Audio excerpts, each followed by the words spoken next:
আকাশবাণী কলকাতা। খবর পড়ছি প্রবীর ভট্টাচার্য।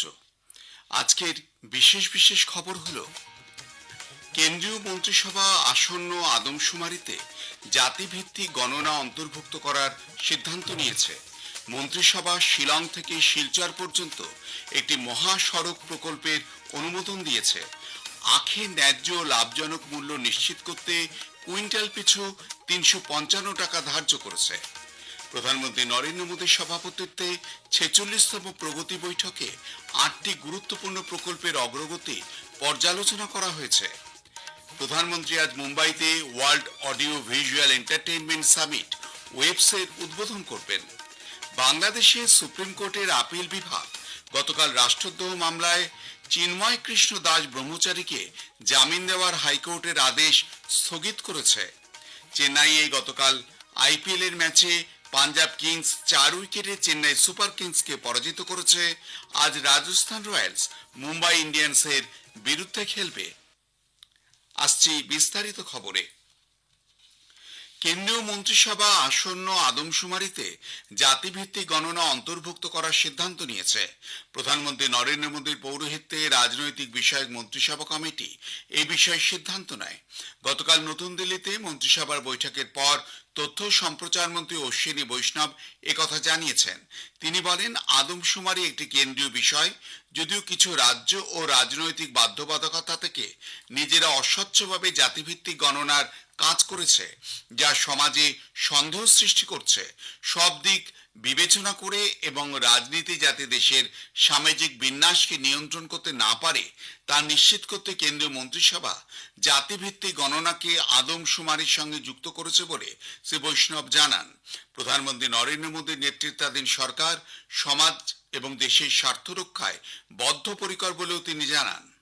कांग्रेस और इंडी गठबंधन के दलों ने जाति जनगणना के विषय को केवल अपने राजनीतिक लाभ के लिए उपयोग किया। जहां कुछ राज्यों ने यह काम सुचारू रूप से संपन्न किया है, वहीं कुछ अन्य राज्यों ने राजनीतिक दृष्टि से और गैर पारदर्शी ढंग से सर्वे किया है। इन सभी स्थितियों को ध्यान में रखते हुए कि हमारा सामाजिक ताना बाना राजनीति के दबाव में न आए, जातियों की गणना एक सर्वे के स्थान पर मूल जनगणना में ही सम्मिलित होनी चाहिए। মন্ত্রিসভা শিলং থেকে শিলচর পর্যন্ত একটি নতুন মহাসড়ক প্রকল্পের অনুমোদন দিয়েছে। এর জন্য ব্যয় হবে 22,864 কোটি টাকা। প্রকল্পটি উত্তর পূর্বাঞ্চলের উন্নয়নে গুরুত্বপূর্ণ ভূমিকা পালন করবে বলে শ্রী বৈষ্ণব জানান। 166 কিলোমিটারেরও বেশি দৈর্ঘ্যের এই মহাসড়কটি ত্রিপুরা, মিজোরাম, মণিপুর এবং অসমের বরাক উপত্যকার মধ্যে যোগাযোগকে উন্নত করবে। মন্ত্রিসভা 2025-26 চিনি মরশুমে কৃষকদের জন্য আখের ন্যায্য লাভজনক মূল্য সুনিশ্চিত করতে কুইন্টাল পিছু 355 টাকা ধার্য করেছে। শ্রী বৈষ্ণব বলেন, এই সিদ্ধান্তের ফলে 5 কোটি আখ চাষী এবং চিনি কলগুলির সঙ্গে যুক্ত শ্রমিকেরা উপকৃত হবেন। বিহারের মুখ্যমন্ত্রী নীতিশ কুমার দেশে আসন্ন আদমশুমারিতে জাতিভিত্তিক গণনা অন্তর্ভুক্ত করার বিষয়ে কেন্দ্রের সিদ্ধান্তকে স্বাগত জানিয়েছেন। তিনি এটিকে একটি ইতিবাচক উদ্যোগ বলেও জানিয়েছেন যে জাতিভিত্তিক আদমশুমারিতে বিভিন্ন তপশিলি জাতি উপজাতির প্রকৃত জনসংখ্যা সঠিকভাবে নির্ণীত হবে। প্রধানমন্ত্রী নরেন্দ্র মোদী গতকাল ৪৬তম প্রগতি বৈঠকে সভাপতিত্ব করেন। সভায় 8টি গুরুত্বপূর্ণ প্রকল্পের অগ্রগতি পর্যালোচনা করা হয়েছে। এর মধ্যে 3টি সড়ক প্রকল্প, 2টি রেলওয়ে প্রকল্প এবং 2টি বন্দর, জাহাজ চলাচল ও জলপথ প্রকল্প। বিভিন্ন রাজ্য কেন্দ্রশাসিত অঞ্চলে ছড়িয়ে থাকা এই প্রকল্পগুলির জন্য মোট ব্যয় হচ্ছে প্রায় 90,000 কোটি টাকা। শ্রী মোদী সমস্ত মন্ত্রক ও বিভাগকে সুবিধাভোগীদের চিহ্নিতকরণ কঠোরভাবে বায়োমেট্রিক ভিত্তিক আধার যাচাইয়ের মাধ্যমে করার নির্দেশ দিয়েছেন। প্রধানমন্ত্রী আজ দুদিনের সফরে মহারাষ্ট্র, কেরালা এবং অন্ধ্রপ্রদেশ যাবেন। সফরের প্রথম দিন মুম্বাইয়ে প্রধানমন্ত্রী world audio visual entertainment summit ওয়েবসের উদ্বোধন করবেন। পরের দিন তিনি কেরালায় ভিজেনজামে আন্তর্জাতিক ডিপ ওয়াটার সিপোর্ট জাতির উদ্দেশ্যে উৎসর্গ করবেন। বিকশিত ভারতের চিন্তাভাবনাকে সামনে রেখে এই সিপোর্টটি দেশের সামুদ্রিক ক্ষেত্রে একটি নতুন দিগন্ত খুলে দেবে।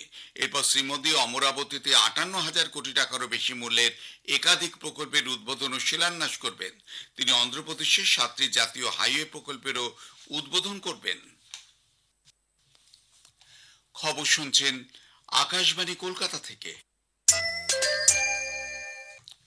আমাদের সংবাদ শোনা যাবে ইউটিউব চ্যানেল আকাশবাণী সংবাদ বাংলা, ফেসবুক ও ইনস্টাগ্রাম আকাশবাণী সংবাদ কলকাতা এবং এক্স হ্যান্ডেল এআইআর নিউজ কলকাতাতে।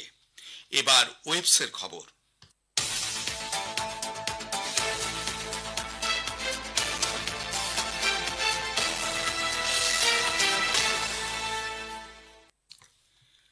প্রধানমন্ত্রী নরেন্দ্র মোদী আজ ভারতের প্রথম world audio visual entertainment summit WAVES এর উদ্বোধন করবেন। 4 দিন ব্যাপী এই শীর্ষ সম্মেলন চলবে মুম্বাইয়ের জিও ওয়ার্ল্ড কনভেনশন সেন্টারে। বিনোদন ও অডিও ভিজুয়াল শিল্পের ভবিষ্যৎ নিয়ে বিশ্বস্তরে আলোচনার দিক উন্মোচন করবে এই সম্মেলন। পাশাপাশি প্রধানমন্ত্রী আজ সম্মেলনের ক্রিয়েটোস্ফিয়ারে 32 ক্রিয়েট ইন ইন্ডিয়া চ্যালেঞ্জ নির্বাচিত উদ্ভাবকদের সঙ্গে সাক্ষাৎ করবেন। এই সম্মেলনে ভাবনা কানেক্টিং ক্রিয়েটার্স কানেক্টিং কান্ট্রিজ এর মাধ্যমে ভারতকে সংবাদ মাধ্যম, বিনোদন এবং ডিজিটাল উদ্ভাবনের ক্ষেত্রে এটি বিশ্বব্যাপী কেন্দ্র হিসেবে প্রতিষ্ঠিত করবে বলেই আশা করা যায়।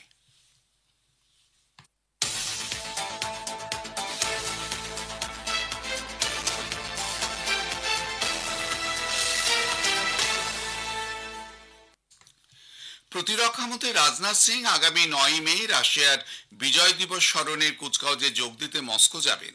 বিদেশ মন্ত্রক জানিয়েছে যে রাশিয়া প্রধানমন্ত্রী নরেন্দ্র মোদীকে অনুষ্ঠানে যোগ দেওয়ার আমন্ত্রণ জানিয়েছে, তবে এই অনুষ্ঠানে প্রতিরক্ষামন্ত্রী ভারতের প্রতিনিধিত্ব করবেন বলে রাশিয়াকে আগেই জানানো হয়েছিল।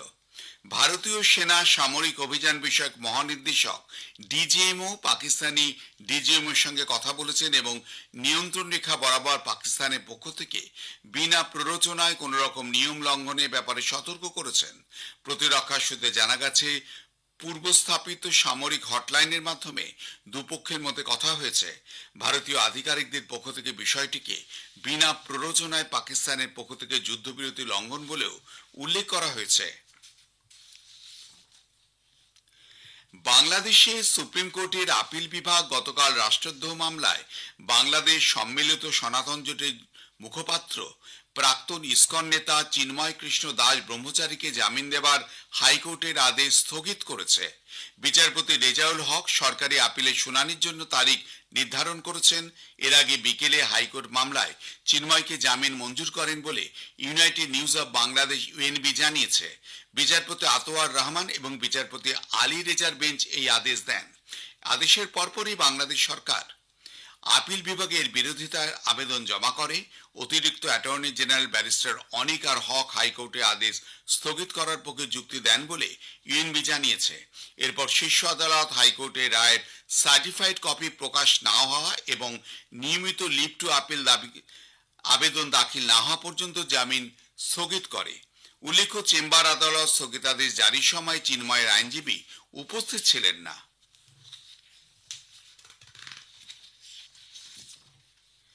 অ্যাঙ্গোলার রাষ্ট্রপতি জোয়াও ম্যানুয়েল গনকালভেস লরেনকো 4 দিনের সফরে আজ নতুন দিল্লি আসছেন। তার সঙ্গে থাকবেন একটি উচ্চ পর্যায়ের প্রতিনিধি দল। রাষ্ট্রপতি লরেনকোকে রাষ্ট্রপতি দ্রৌপদী মুর্মু এবং প্রধানমন্ত্রী নরেন্দ্র মোদীর সঙ্গে প্রতিনিধি পর্যায়ে আলোচনা করবেন। দ্বিপাক্ষিক সম্পর্ক জোরদার করার লক্ষ্যে তার এই সফর। চেন্নাইয়ে গতরাতে আইপিএল এর ম্যাচে পাঞ্জাব কিংস 4 উইকেটে চেন্নাই সুপার কিংসকে পরাজিত করেছে। জয়ের জন্য 191 রানের লক্ষ্য নিয়ে ব্যাট করতে নেমে পাঞ্জাব 2 বল বাকি থাকতে 6 উইকেটে প্রয়োজনীয় রান তুলে নেয়। শ্রেয়স আয়ার 72, প্রভসিমরন সিং 54 রান করেন। চেন্নাই করেছিল 190 রান। 88 রান করেন সাম কারেন। পাঞ্জাবের যুজবেন্দ্র চাহাল হ্যাট্রিক সহ 4টি উইকেট নেন। শ্রেয়স আয়ার ম্যাচে সেরা হয়েছেন। পাঞ্জাব 10 ম্যাচে 13 পয়েন্ট নিয়ে পয়েন্ট তালিকার দ্বিতীয় স্থানে এসেছে। রাজস্থান রয়্যালস মুম্বাই ইন্ডিয়ান্সের বিরুদ্ধে আজ খেলা হবে জয়পুরের সোয়াই মানসিং স্টেডিয়ামে সন্ধ্যে 7:30টায়। শেষ করার আগে খবরে বিশেষ কিছু অংশ আরো একবার। কেন্দ্রীয় মন্ত্রিসভা আসন্ন আদমশুমারিতে জাতিভিত্তিক গণনা অন্তর্ভুক্ত করার সিদ্ধান্ত নিয়েছে। মন্ত্রিসভা শিলং থেকে শিলচর পর্যন্ত একটি মহাসড়ক প্রকল্পের অনুমোদন দিয়েছে। আখের ন্যায্য লাভজনক মূল্য নিশ্চিত করতে কুইন্টাল পিছু 355 টাকা ধার্য করেছে।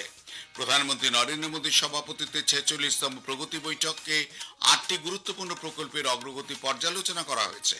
প্রধানমন্ত্রী আজ মুম্বাইতে world audio visual entertainment summit ওয়েবসে উদ্বোধন করবেন। খবর শেষ হলো, পরে খবর জাতীয় সংবাদ 7টা 25 মিনিটে।